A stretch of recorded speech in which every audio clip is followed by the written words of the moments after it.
War ghosts. इस कहानी की पृष्ठभूमि युद्ध के समय की है, जहां 5 सैनिकों को एक मिशन सौंपा जाता है। उन्हें एक पुराने घर में जाकर निगरानी रखनी होती है। वहां पहुंचते ही वे जगह को अच्छे से समझने के लिए अलग अलग दिशाओं में खोजबीन करने लगते हैं। दूसरा सैनिक, जो हम उसे दूसरा भाई कहेंगे, तहखाने की ओर बढ़ता है। वहां उसे एक बड़ा सा लकड़ी का बक्सा दिखता है, जिसे खोलने की कोशिश करने पर पता चलता है कि वह ताले से बंद है। तहखाने में ही उसे एक पुरानी तस्वीर मिलती है, जिसमें एक परिवार के लोग नजर आ रहे हैं। जैसे ही वह तस्वीर को गौर से देखने लगता है, अचानक उसके पीछे से एक अजीब सी आवाज आती है और कोई चीज जमीन पर गिर जाती है। दूसरा भाई ये सब देखकर थोड़ा हैरान हो जाता है, लेकिन ज्यादा ध्यान नहीं देता। उधर सबसे बड़ा भाई घर के पुस्तकालय लाइब्रेरी में जाता है। जैसे ही वह कमरे में प्रवेश करता है, उसे एक अजीबोगरीब आवाज सुनाई देती है। ऐसा लगता है जैसे कोई दरवाजे पर दस्तक दे रहा हो, लेकिन जब वह ध्यान से सुनने की कोशिश करता है तो आवाज अचानक गायब हो जाती है। वहीं तीसरा भाई मोमबत्ती जलाने की कोशिश करता है, लेकिन जैसे ही वह माचिस जलाता है, हवा से तुरंत बुझ जाती है। पहले तो उसे लगा कि यह संयोग था, लेकिन जब उसने दूसरी बार कोशिश की तो फिर वही हुआ। तभी उसके पीछे दरवाजे के बंद होने की आवाज आती है। अब उसे लगने लगा कि घर में कोई और भी है। वह तुरंत चाकू निकालता है और उस दिशा में बढ़ता है। वह जैसे ही उस बंद दरवाजे के पास पहुंचता है और उसे खोलने की कोशिश करता है, दरवाजा टस से मस नहीं होता।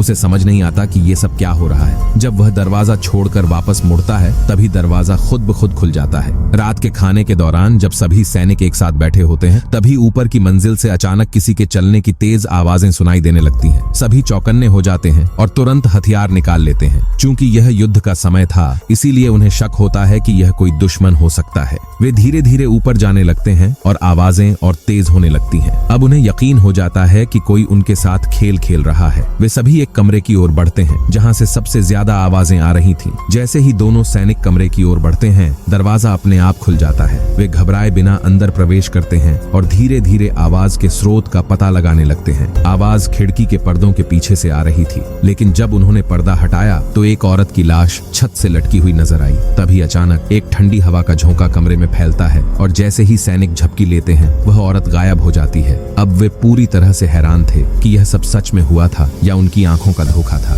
तभी उनके पीछे फिर से किसी चीज की आवाज आने लगी। वे डरते डरते पलटे, लेकिन राहत की सांस ली जब उन्होंने देखा कि यह कोई भूत नहीं, बल्कि उनका 5वां साथी था, जो चाय बना रहा था। रात होते ही ऊपर की मंजिल से वही अजीबोगरीब आवाजें फिर से सुनाई देने लगी, लेकिन इस बार आवाज कुछ मोर्स कोड जैसी लग रही थी। 5वें भाई ने आवाज को डिकोड करने की कोशिश की और जो शब्द सामने आए वे थे, मेरे पैर नहीं हैं। जैसे ही उन्होंने यह सुना, आवाजें और तेज होने लगी। सब लोग सतर्क होकर ध्यान से सुन रहे थे। तभी अचानक अंगीठी के अंदर कुछ गिरने की आवाज आई। दूसरा भाई तुरंत आगे बढ़ा और झांक कर देखा, लेकिन वहां सिर्फ एक छोटा गिलहरी का बच्चा था। यह देखकर सभी को हंसी आ गई। वे सोच रहे थे कि घर में कोई भूत प्रेत है, लेकिन असल में यह सब गिलहरी कर रही थी। इसके बाद बड़े भाई ने सबको रात की ड्यूटी के लिए तैनात कर दिया। दूसरे भाई को अटारी एटिक में पहरा देने का काम मिला, जबकि बाकी सबको सोने के लिए भेज दिया गया। लेकिन 5वां भाई अभी भी डरा हुआ था। उसे बेड पर सोने की हिम्मत नहीं हुई, इसलिए वह जमीन पर ही लेट गया। तभी अचानक कोने में रखा म्यूजिक बॉक्स खुद से बजने लगा। 5वां भाई डर के मारे झटके से खड़ा हो गया, लेकिन कुछ ही सेकंड बाद म्यूजिक बॉक्स अपने आप बंद हो गया। दूसरी ओर वह पुराना लकड़ी का बक्सा, जिसे वह पहले नहीं खोल पाया था, उसे खोलने की फिर से कोशिश करता है, लेकिन चाहे जितनी ताकत लगाए, वह टस से मस नहीं होता।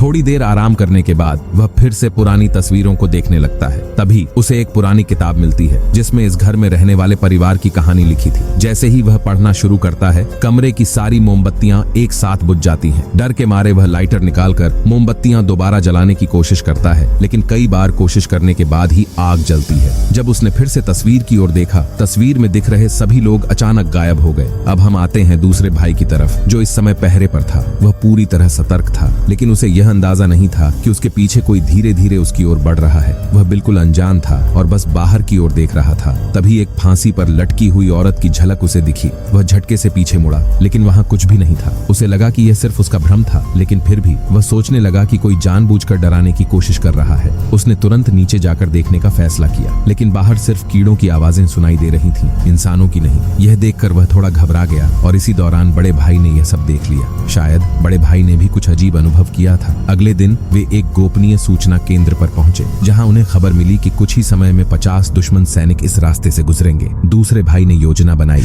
कि वे जंगल में छिप जाएं और दुश्मनों के गुजरने के बाद वापस लौट आएं। लेकिन बड़े भाई इस योजना से सहमत नहीं थे। वह चाहता था कि वे घर में ही बने रहें और स्थिति पर नजर रखें। चूंकि बाकी 3 सैनिकों ने भी कोई आपत्ति नहीं जताई, इसलिए दूसरे भाई को मजबूरी में फिर से अटारी एटिक में जाकर पहरा देना पड़ा। इस बार उसने 5वें भाई को मदद के लिए बुला लिया। जब वे दोनों कमरा साफ कर रहे थे तो अचानक फर्श पर कुछ रहस्यमय निशान दिखाई दिए। दूसरे भाई ने अंदाजा लगाया कि यह कोई जादुई अनुष्ठान, मैजिक रिचुअल था। किताब में लिखी जानकारी के अनुसार ऐसा लगता था कि इस घर में रहने वाले परिवार को पहले दुश्मनों ने फंसाया था और फिर उनकी दर्दनाक मौत हुई थी। यह सब सुनकर दूसरा भाई हैरान रह गया, लेकिन इस समय सबसे जरूरी काम था सामान हटाना। वे दोनों मिलकर एक पुरानी अलमारी को दूसरी जगह रखने की कोशिश कर रहे थे ताकि पहरेदारी के लिए सही जगह बन सके। लेकिन जैसे ही वे अलमारी को उन रहस्यमय निशानों के बीच ले गए, उसकी दरवाजे अपने आप बंद हो गए। अलमारी के दरवाजे में दबकर 5वें भाई की उंगलियां मुड़ गईं और वह दर्द से चीख उठा। उसे लगा कि दूसरे भाई ने यह जानबूझकर किया और गुस्से में वह अटारी छोड़कर चला गया। दूसरा भाई थोड़ा परेशान हुआ और अलमारी की ओर देखने लगा। तभी उसे आईने में एक अजनबी आदमी की परछाई दिखाई दी। जब उसने पीछे मुड़कर देखा, वहां कोई नहीं था। फिर से जब उसने आईने में झांका,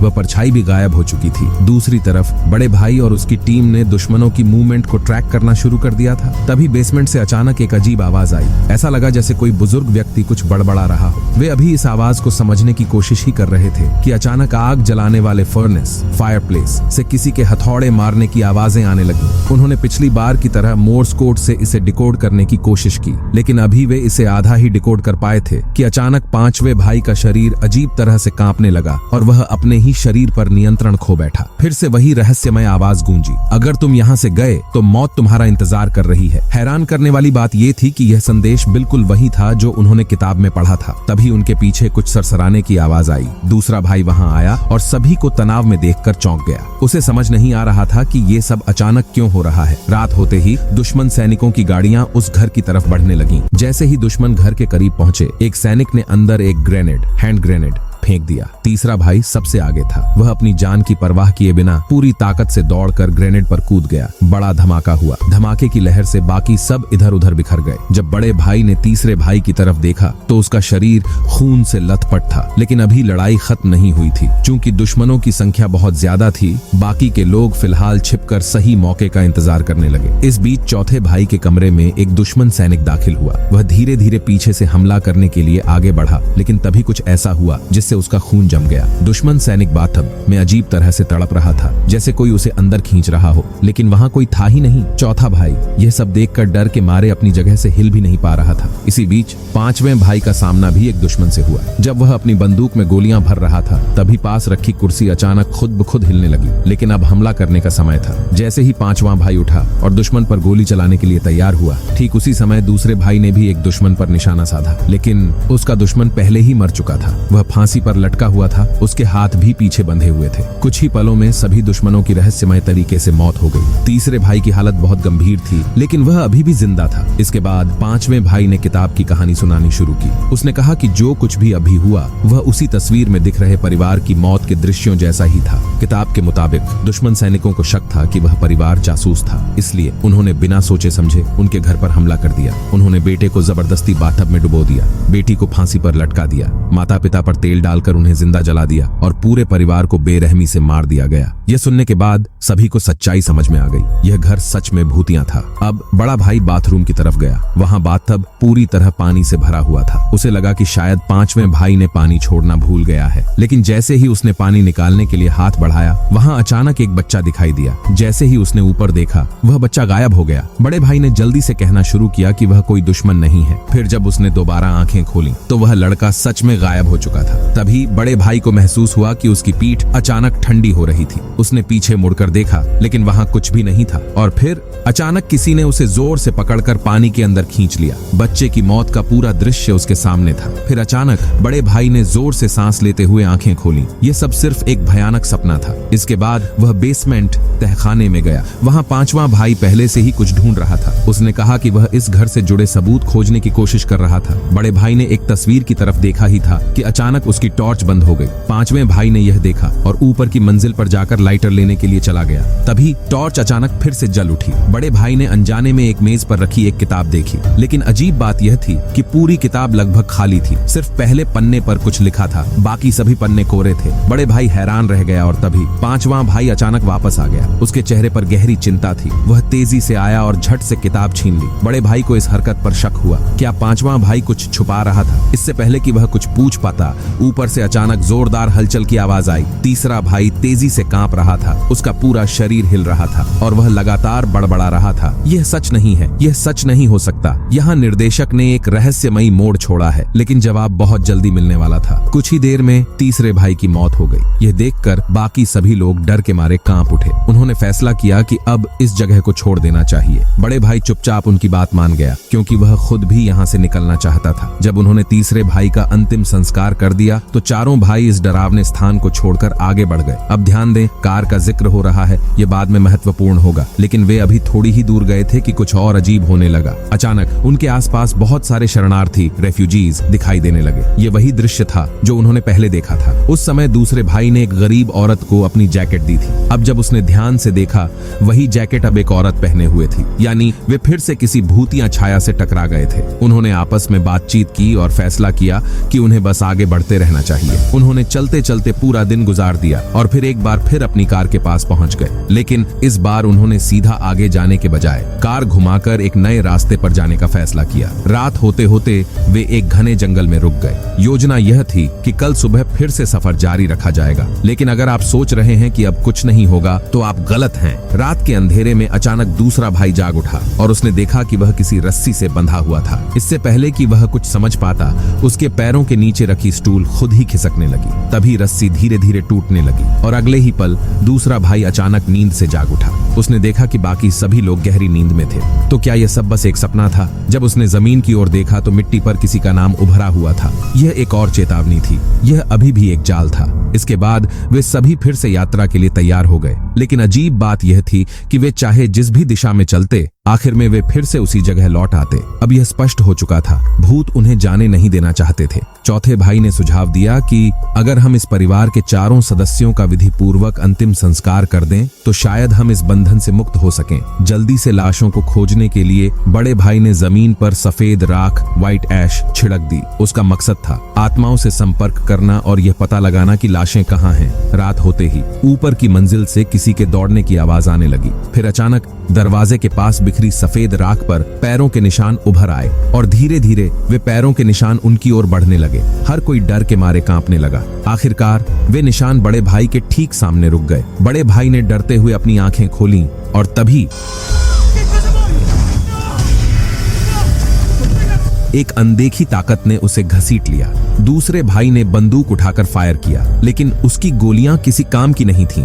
बड़े भाई को घसीटते हुए वह रहस्यमयी ताकत उसे एक बंद कमरे में ले गई। बाकी सभी हैरान रह गए और तुरंत उसके पीछे दौड़े। दूसरा भाई घर के पीछे की ओर भागा, जबकि बाकी दोनों सीधे कमरे में घुस गए और फिर उन्होंने देखा कि भूत ने बड़े भाई को कोई नुकसान नहीं पहुंचाया था, बल्कि वह उनकी मदद करने की कोशिश कर रहा था अपनी खुद की लाश को खोजने में। जब उन्होंने लाशों को निकालना शुरू किया तभी उन्हें एक पुरानी चिट्ठी मिली। उस पर लिखा था, मरने से पहले इस परिवार की मां ने एक भयानक श्राप दिया था। जो कोई भी उनकी मदद करने के बजाय तमाशा देखेगा वह कभी बच नहीं पाएगा। अगर वे मरे नहीं तो श्राप हमेशा बना रहेगा। यह अभी भी एक जाल था, कहानी अभी खत्म नहीं हुई है। यह सब सुनने के बाद उन्होंने ज्यादा नहीं सोचा, बल्कि जल्दी से उन सभी लाशों को दफना दिया। दूसरी ओर दूसरा भाई वापस घर के बाथरूम में चला गया। उसके चेहरे के हाव भाव से यह साफ था, उस पर किसी आत्मा का प्रभाव पड़ चुका था। जैसे ही उसने टोंटी बंद करने के लिए हाथ बढ़ाया, बाहर से अजीब सी आवाजें आने लगीं। आवाज की दिशा में देखते ही उसे गलियारे में खड़ी एक महिला दिखाई दी। दूसरा भाई बंदूक उठाकर फायर करने वाला था, लेकिन जैसे ही उसने स्नाइपर की दूरबीन से देखा, महिला पूरी तरह गायब थी। लेकिन जैसे ही उसने दूरबीन हटाई, वह फिर से सामने खड़ी थी। दूसरा भाई जैसे ही वहां से निकलने को हुआ, बड़े भाई घर के अंदर लौट आया। उन्होंने पहले खोला हुआ संदूक दोबारा खोला। उम्मीद थी कि अंदर कुछ बहुमूल्य चीजें मिलेंगी, लेकिन जैसे ही उन्होंने अंदर झांका वहां सिर्फ सिगार भरे हुए थे। यह देखकर पांचवें भाई को कुछ अजीब लगा, क्योंकि डायरी में इस संदूक का जिक्र किया गया था, और जब उसने डायरी दोबारा खोली तो अंदर की सारी लिखावट बदल चुकी थी। अब जो लिखा था उसका मतलब था उन्हें दफनाने से कोई फायदा नहीं, क्योंकि इससे वे दोबारा जिंदा हो जाएंगे। जैसे ही पांचवें भाई ने यह शब्द पढ़े, घर की सारी लाइटें एक एक करके बुझने लगीं। अब दूसरा भाई अनजाने में उसी रहस्यमयी चिन्ह के ऊपर बैठा था। जैसे ही यह अनुष्ठान पूरा हुआ, मर चुके पूरे परिवार की आत्माएं प्रकट हो गईं। उन्होंने तीनों भाइयों पर हमला करना शुरू कर दिया। कोई फर्क नहीं पड़ रहा था कि वे कैसे बचने की कोशिश कर रहे थे। भूतों पर न तो चाकू असर कर रहा था, न मुक्के और न ही गोलियां। यह देखकर पांचवें भाई गुस्से में चिल्लाया, अच्छा तुम लोगों को कोई हमला असर नहीं करता? देखते हैं तुम ग्रेनेड सहन कर सकते हो या नहीं। जैसे ही ग्रेनेड फटा, सारा माहौल अजीब सा हो गया। भूतों के शरीर टिमटिमाने लगे जैसे कोई ग्लिच हो रहा हो, और तभी तीसरा भाई अचानक प्रकट हुआ और जोर से चिल्लाने लगा, यह सब सच नहीं है, ये सब बस एक भ्रम है। जैसे ही यादों की झलक तेजी से दिमाग में दौड़ी, बड़ा भाई अचानक एक लैब के अंदर जाग गया और बाकी चारों भी उसके पास बेहोश पड़े थे। असल में जो कुछ भी उनके साथ हुआ, सब कुछ बस एक भ्रम था। सारी घटनाएं हाई टेक टेक्नोलॉजी से बनाई गई एक कल्पना थी। कुछ समय पहले जब वे एक मिशन पर थे, एक विस्फोट में बुरी तरह घायल हो गए थे। विस्फोट बहुत नजदीक हुआ था, जिसकी वजह से उनकी चोटें बेहद गंभीर थीं। जब उन्हें अस्पताल ले जाया गया तो बचने की उम्मीद लगभग खत्म हो चुकी थी। इसके बाद उन्हें इस गुप्त लैब में लाया गया, जहां एक विशेष मानसिक उपचार तकनीक का प्रयोग किया गया। यह तकनीक ऑटोमेटिक रूप से मानसिक भ्रम पैदा करती है, ताकि सैनिकों की मानसिक और शारीरिक रिकवरी हो सके। यह सब सुनने के बाद बड़े भाई को सब याद आने लगा। पहले उनका मिशन एक अंडरकवर परिवार को सुरक्षित निकालना था, लेकिन ठीक तभी टीम लीडर को सूचना मिली, दुश्मनों की 3 गाड़ियां तेजी से उनकी ओर बढ़ रही थीं। उनके पास सिर्फ 30 सेकंड थे छिपने के लिए। अगर वे सीधे बाहर भागते तो पकड़े जाते, इसलिए उन्होंने अंडरकवर एजेंट के घर में छिपने का फैसला किया। कुछ ही देर बाद घर के अंदर दुश्मनों की भारी संख्या घुस आई। उन्होंने बेटी को रस्सी से लटका दिया और बेटे को पानी में डुबो दिया। बड़ा भाई उन्हें रोकने के लिए बाहर जाना चाहता था, लेकिन जैसे ही उसने देखा कि बाहर और भी ज्यादा दुश्मन थे, उन्होंने हमला करने का इरादा छोड़ दिया। फिर अंडरकवर एजेंट के ऊपर पेट्रोल डाला गया और जैसे ही आग भड़की, सभी दुश्मन घर से बाहर चले गए। बड़ा भाई उन्हें बचाने के लिए दौड़ा, लेकिन बहुत देर हो चुकी थी। तभी अंडरकवर एजेंट की पत्नी अपने शरीर पर विस्फोटक लगाए बाहर भागी। वह इतनी तेज थी कि कोई भी प्रतिक्रिया नहीं कर सका, और फिर धमाका हो गया। तीसरे भाई के अजीब बर्ताव का कारण भी यही था। कुछ दिनों पहले वह अचानक होश में आया था, लेकिन जब उसने अपनी हालत देखी तो उसने आंखें बंद कर लीं और अंततः दम तोड़ दिया। यही वजह थी कि वह हमेशा कहता था, यह सच नहीं है, यह सब झूठ है। और जो मॉर्स कोड उन्होंने डिकोड किया था, उसका मतलब था मेरे पैर नहीं है। ये सब उनके दिमाग के अंदर चल रहा था। और वो अजीबोगरीब संदेश, अगर तुम यहाँ से गए तो तुम्हारी मौत पक्की है, ये भूतों का खेल नहीं था, बल्कि यह लैब का ही सुरक्षा सिस्टम था जो उन्हें चेतावनी दे रहा था। तभी बड़े भाई को एक और अजीब बात याद आई। अगर यह एक इलाज था तो उन्हें सुकून भरे और अच्छे दृश्य दिखाए जाने चाहिए थे। फिर वे डरावनी आत्माओं से क्यों मिले? उन्हें फिर से वही भयानक घटनाएं क्यों झेलनी पड़ी? और सबसे जरूरी बात, वो नाम जो जमीन पर लिखा था वो किसी को याद भी नहीं था। लेकिन जब वैज्ञानिकों ने खुलासा किया, जब बड़ा भाई बेहोश था, तो वह लगातार वही नाम बड़बड़ा रहा था। जब उन्होंने इंटरनेट पर उस नाम को खोजा तो नतीजा चौंकाने वाला था। यह एक शापित नाम है। और तभी बड़े भाई को एक और बात याद आई। जब अंडरकवर एजेंट की पत्नी मरने वाली थी तो उसने आखिरी बार वही नाम लिया था, यानी यह उसी का श्राप था। तभी पूरा लैब तेजी से कांपने लगा। बड़ा भाई डरते हुए ऊपर देखता है और वहां अंडरकवर परिवार के सभी सदस्य खड़े थे। अब सब साफ हो चुका था। ये कोई सिस्टम एरर नहीं था, बल्कि वो आत्माएं अब सिस्टम के अंदर घुस चुकी थीं। पहले वे सिर्फ भूत थे, लेकिन दफन होने के बाद वे फिर से जी उठे। अब अगर बाकी टीम को बचाना था तो बड़े भाई को वापस सिस्टम में जाना था। लेकिन जैसे ही वैज्ञानिकों ने प्रक्रिया शुरू की, उन्होंने एक भयानक गलती पकड़ ली। अगर वह दोबारा अंदर गया तो उसकी सारी यादें मिट जाएंगी। लेकिन अब रुकने का कोई विकल्प नहीं था। बड़ा भाई फिर से सिस्टम में चला गया। थोड़ी देर बाद बड़े भाई फिर से जागा, लेकिन अब उसके सामने कोई खड़ा था। उसकी जली हुई त्वचा से साफ था, यह वही अंडरकवर एजेंट था जो अब जिंदा हो चुका था। अंत एकदम स्पष्ट था। बड़े भाई और उसकी पूरी टीम अब कभी भी जाग नहीं सकेगी। ये कहानी साइंस फिक्शन, वॉर और हॉरर का जबरदस्त मिश्रण थी। शुरुआत थोड़ी धीमी थी, लेकिन अंत ऐसा था जिसे कोई सोच भी नहीं सकता था। फाइनल डेस्टिनेशन और द बटरफ्लाई इफेक्ट के निर्देशक एरिक ब्रेस ने एक बार फिर से कमाल कर दिया। फिर मिलेंगे।